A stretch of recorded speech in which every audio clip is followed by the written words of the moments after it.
हरिओम नमो नारायण। ओम नमो भगवते वासुदेवाय नमः। आज की इस वीडियो में हम जानेंगे कि परिवर्तनी एकादशी के व्रत का पारण कब करें और पारण के लिए शुभ मुहूर्त क्या रहेगा। हिंदू धर्म में एकादशी व्रत का विशेष महत्व है। हिंदू पंचांग के अनुसार भाद्रपद मास के शुक्ल पक्ष की एकादशी तिथि को परिवर्तनी एकादशी का व्रत रखा जाता है। भगवान विष्णु देवशयनी एकादशी से योग निद्रा में चले जाते हैं और भाद्रपद शुक्ल पक्ष की एकादशी के दिन वे अपनी शेष शैया पर करवट बदलते हैं। पद्म पुराण के अनुसार इस दिन भगवान विष्णु करवट बदलने के समय प्रसन्न मुद्रा में रहते हैं। इस अवधि में भक्ति भाव एवं विनय पूर्वक उनसे जो कुछ भी मांगा जाता है वे अवश्य प्रदान करते हैं। एकादशी तिथि के दिन भगवान श्री हरि नारायण की आराधना करने से साधकों को सुख समृद्धि का आशीर्वाद प्राप्त होता है। भाद्रपद के शुक्ल पक्ष की एकादशी को परिवर्तनी, पद्मा या जल झूलनी एकादशी कहा जाता है। इस दिन माता यशोदा ने जलाशय में जाकर कान्हा के वस्त्र धोए थे, इसलिए इसे जल झूलने एकादशी कहा जाता है। वहीं अगर इस दिन आप व्रत रखकर भगवान विष्णु और माता लक्ष्मी की पूजा करते हैं तो जीवन में आने वाली तमाम तरह के कष्ट समाप्त हो जाते हैं और माता लक्ष्मी की कृपा से धन लाभ की भी प्राप्ति होती है। इस एकादशी को विशेष फलदायी माना जाता है। एकादशी के दिन भगवान विष्णु प्रसन्न मुद्रा में रहते हैं। भक्ति भाव से पूजा अर्चना करने पर सभी मनोकामनाएं पूर्ण करते हैं। परिवर्तनी एकादशी में विष्णु भगवान के वामन रूप की पूजा की जाती है। तो पंचांग के अनुसार भाद्रपद मास के शुक्ल पक्ष की एकादशी तिथि 25 सितंबर को सुबह 7:55 से शुरू होगी और 26 सितंबर को सुबह 5:01 पर समाप्त हो जाएगी। 25 सितंबर को पड़ने वाली एकादशी दसवीं तिथि युक्त होगी और 26 सितंबर को पड़ने वाली एकादशी द्वादशी तिथि युक्त होगी, जिसे दूजी एकादशी भी कहते हैं। दूजी एकादशी का व्रत सबसे महत्वपूर्ण होता है और मोक्ष प्रदान करने वाला होता है। ऐसे में पाशर्व एकादशी व्रत 25 सितंबर के दिन रखा जाएगा। वही वैष्णव एकादशी व्रत 26 सितंबर के दिन रखा जाएगा, जिसे वैष्णव संप्रदाय के लोग और इस्कॉन से जुड़े हुए लोग रखते हैं।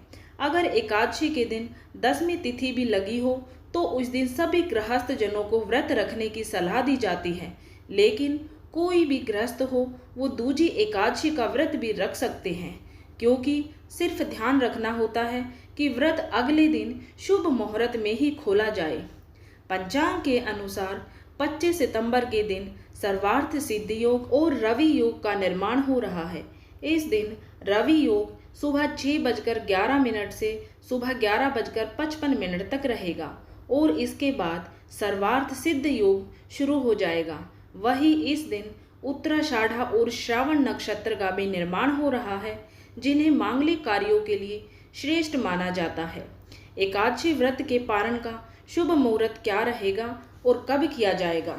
एकादशी व्रत का पारण शास्त्रों में बताया गया है कि परिवर्तनी एकादशी व्रत पारण द्वादशी तिथि के दिन किया जाता है।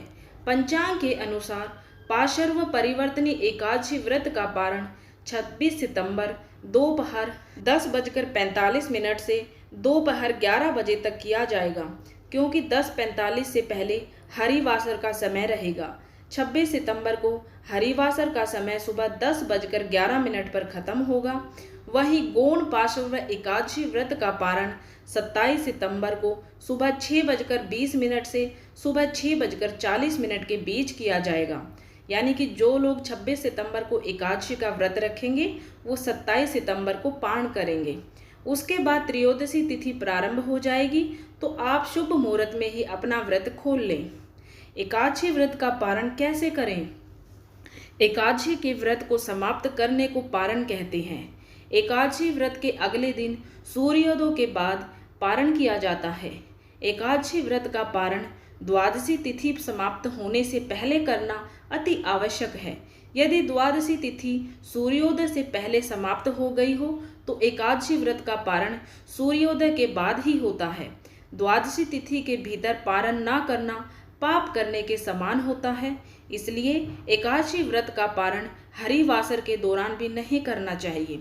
जो श्रद्धालु व्रत कर रहे हैं उन्हें व्रत तोड़ने से पहले हरिवासर समाप्त होने की प्रतीक्षा करनी चाहिए। हरिवासर द्वादशी तिथि की पहली 1/4 अवधि को कहते हैं। व्रत तोड़ने के लिए सबसे उपयुक्त समय प्रातः काल होता है। व्रत करने वाले श्रद्धालुओं को मध्याह्न के दौरान व्रत तोड़ने से बचना चाहिए।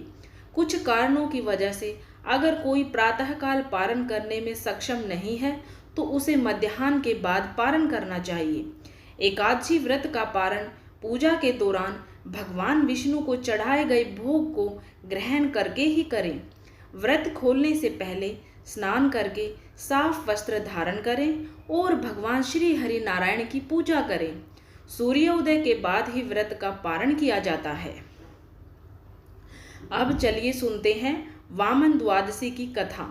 श्रीमद् भागवत पुराण में वर्णित वामन अवतार से जुड़ी एक कथा के अनुसार जब देव दैत्यों से युद्ध में पराजित होने लगे और दैत्य अमरावती पर आक्रमण करते हैं, उस समय देवराज इंद्र भगवान श्री हरि विष्णु से सहायता की विनती करते हैं।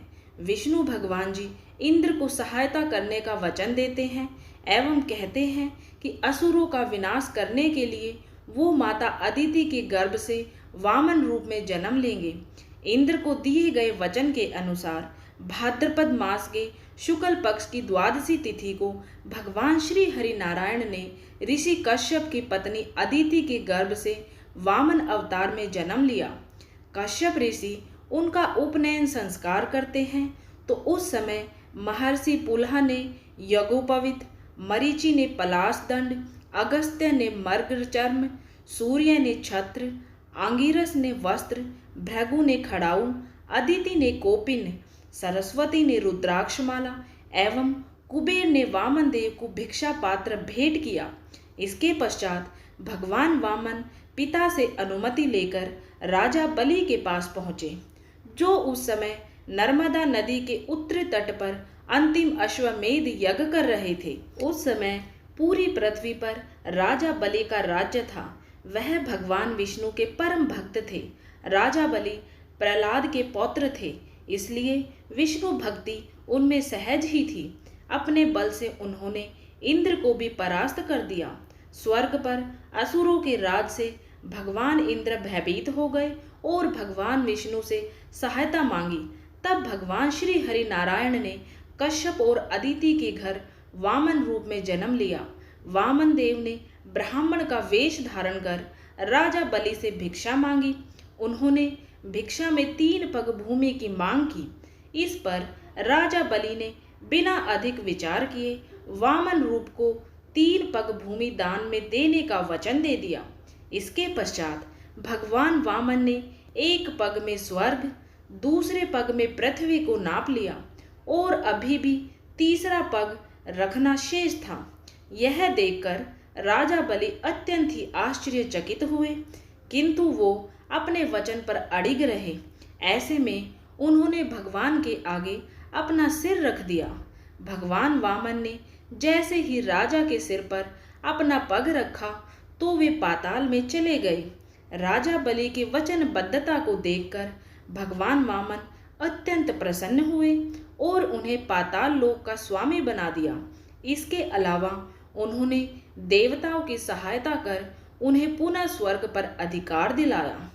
वामन जयंती या वामन द्वादशी पर भगवान श्री हरि नारायण के वामन अवतार की यह कथा मोक्ष दिलाने में सहायक होती है। जो इस कथा को पढ़ता या सुनता है उसे मोक्ष की प्राप्ति होती है। तो उम्मीद है आपको ये जानकारी पसंद आई होगी। ऐसे ही अपने सनातन धर्म से जुड़े व्रत, त्योहार, पूजा पाठ के बारे में संपूर्ण जानकारियाँ प्राप्त करने के लिए चैनल को सब्सक्राइब करना बिल्कुल भी ना भूलें। वीडियो देखने के लिए आप सभी का दिल से धन्यवाद।